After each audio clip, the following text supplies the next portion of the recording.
In the next patch, Nilou is coming back alongside Nahida. 3 weeks before the 2 new Dendro characters, Baiju and Kave, will replace them on the banners. As a result, this is the perfect scenario for whoever wants a chance at building an optimal Bloom-based team around Nilou, so a type of team concept that gained a lot of praise after being initially heavily criticized at release. In this video, I'll be tackling some of the common questions regarding Nilou and their team. First of all, the one I get asked a lot. Is Nahida a must-have for Nilou teams?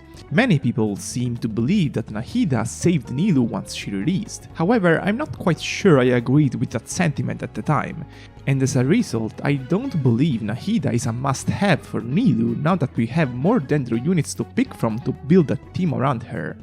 The reason is that on Bloom teams, you don't actually need an enormous amount of Dendro application to keep your blooms consistent, since Dendro gauge gets reduced on a 1-2 relation compared to Hydro app for bloom reactions. So this means that as long as your Dendro application on the team is at least half of the Hydro application you have, you should largely be fine.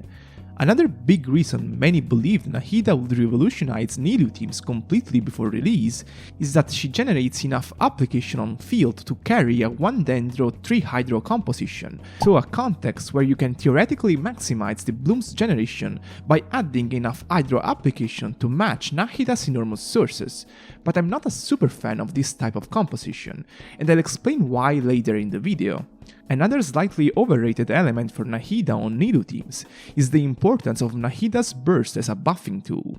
In fact, even if it provides a sizable elemental mastery buff, since it only applies to the active character, it will only be increasing a small portion of the bloom damage generated by the team, and that portion doesn't always justify the very long cast time the burst has.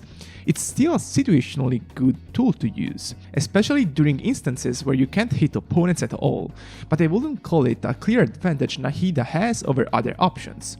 Now, that doesn't mean Nahida can't be a unique backbone for Nilou teams, because I would still say she's the best Dendro unit you can put on a Bloom team regardless of what I said, mainly because her elemental skill is so consistent on an AoE scale that it becomes kind of hard to compare it to other Dendro application sources on that front. Overall, I would say that if you want to build a Nilou team, then bringing in Nahida will make the composition considerably more consistent, which translates to faster clear times, but you definitely don't need Nahida to use Nilou. A best team for Nilou isn't easy to identify. Assuming 2 slots are already filled by Nilou and Nahida, that generally leaves 2 spots for either 1 Dendro and a 1 Hydro, or 2 Hydro.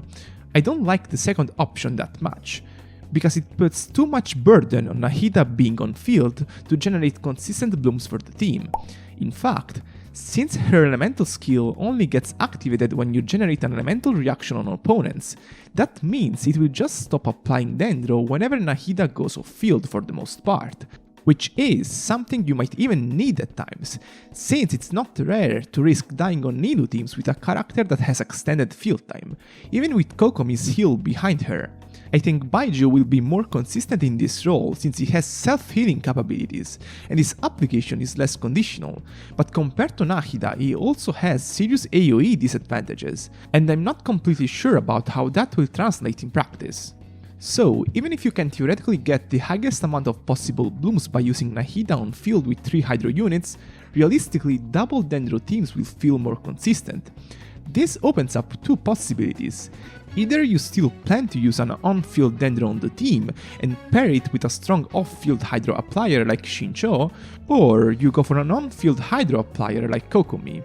In general, I would say Shincho variants can be the most reliable in single-target situations, since Shincho applies a lot of Hydro app in very frequent instances, which is also the reason I believe Kave and Baiju Nilou teams will be pretty great alternatives for those scenarios, since if you use Shincho, Nahida and Nilou, your 4th slot will need to have reliable healing capabilities and enough application to sustain Shincho's multiple fast Hydro instances, and both Kave and Baiju have those characteristics. For general consistency, however, I like the Kokomi variant, with a second off-field Dendro that can offer consistent application to keep Nahida's elemental skill active throughout the rotation.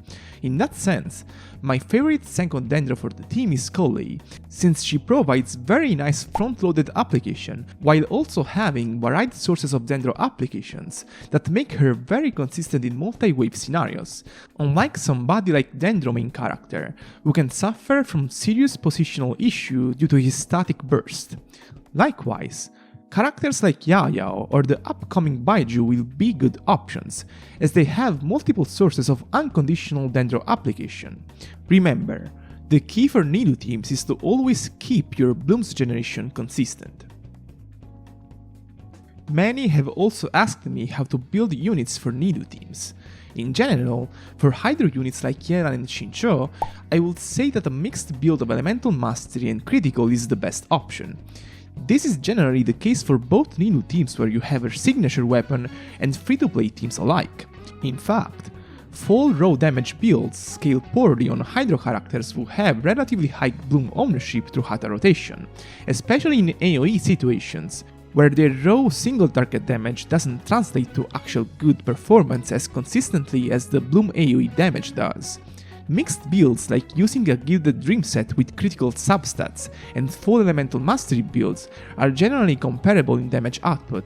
For similar reasons, somebody like Kokomi can use the Ocean Clamp set with Elemental Mastery and HP stats to have a nice balance between raw damage and bloom damage. For Dendro units it's a bit different, since characters like Collei and Alhaitham, so characters that can apply very fast Dendro and will have very low bloom ownership, while also having decent raw damage potential, will benefit nicely from you building them with traditional offensive builds. Low raw damage units like Yao can use Elemental Mastery builds instead. For characters like Baiju and Kabe, I recently did extensive videos on their builds, so I suggest you to watch those if you want to learn about my results on those topics. Regarding the best ways to invest on your Nilou teams from a Primogems perspective, you need to know that her teams are pretty atypical in terms of how much damage you can conventionally gain through hyper-investment. In fact, since it's a transformative reaction based team with small room for improvement from a raw damage perspective, that only leaves 3 main investment targets: Nilou's signature weapon, Nilou's Constellation 2, and Nahida's Constellation 2. As a summary, Nilou's signature weapon is the biggest buff you can have on Nilou teams for bloom damage, by a large amount, so it should be your main priority, as bloom damage is just too important as a damage source on Nilou teams, especially in AoE situations. The second place goes to Nilou's Constellation 2. In fact, Nahida's Constellation 2 only increases bloom damage slightly more than Nilou's Constellation 2, but the latter increases raw Dendro and Hydro damage sources on top of that for the team. Even though these sources generally contribute to a very small portion of the team damage, they're still relevant, and gave Nilou's Constellation 2 a slight edge in my opinion. Either way, for the most part, these two constellations have similar value from my point of view, as both are massive boosts for Nilou teams. I'm done for today. As always, if you enjoyed the video, make sure to leave a thumbs up and subscribe. See you next time!